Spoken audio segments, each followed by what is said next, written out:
laman sa napapanayan pagmamahal hanggang to our 365 daily devotion. Ako po sa Alexander Gomez ng Batch 3. At ang topic po ng tatalakay natin ngayon ay ano ang bagong langit at bagong lupa. Ngayon po ang ating pag-aaral tungkol sa Revelations chapter 21 verse 1. At usapan po natin ang ating puso't isip sinulat ng salita ng Diyos. Sabi dito na, "Then I saw a new heaven and a new earth, for the first heaven and the first earth had passed away, and there was no longer any sea." Sa Tagalog, ang bagong langit at ang bagong lupa. At nakita ko ang isang bagong langit at isang bagong lupa, sapagkat ang unang langit at ang unang lupa ay lumipas na, at ang dagat ay wala na.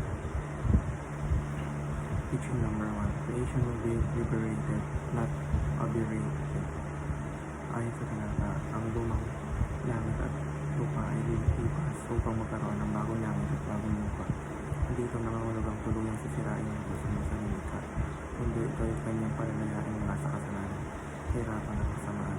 Ang layunin ng Diyos ay hindi pagwasak, hindi pagtubos at pagpapalaya. Katulad ng isang lumang bahay na inaayos at ginawang bagong muli, iyon noon ang gagawin ng Diyos sa kanya.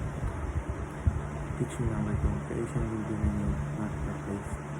Ang pagbabagong binabanggit sa talata ay hindi literal na pagkatapos ng lumang mundo, kundi ito ay pagbabago sa kalagayan at kalinisan ng mundo.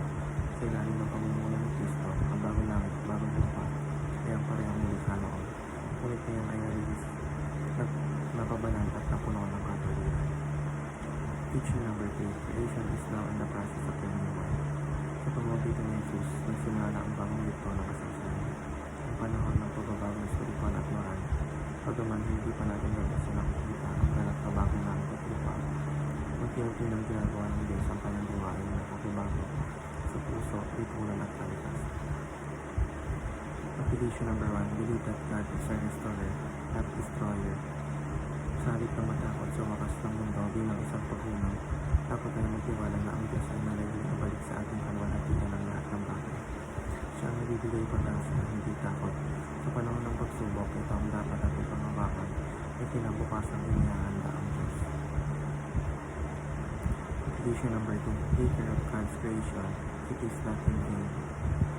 Dahil ang kalikasan ay bahagi ng plano ng Diyos na baguhin at panumbalikin. Hindi natin ito dapat pabayaan. Ang pangangalaga sa kalikasan ay espiritual na tungkulin. Hindi ito nawawala ng halaga dahil bahagi ito ng hinaharap na bagong langit at lupa. Application number 3, seek to understand prophecies biblically. Marami ang naliligaw, katakot sa mga pahayag sa aklat ng Revelation dahil sa maling pagkakaintindi. Dapat natin itong basahin ng may gabay ng Espiritu Santo ayon sa kabuuan ng mensahe ng Biblia. Ang Diyos ay Diyos ng pag-asa. Siya ay hindi ng kapahamakan. Yun lamang po.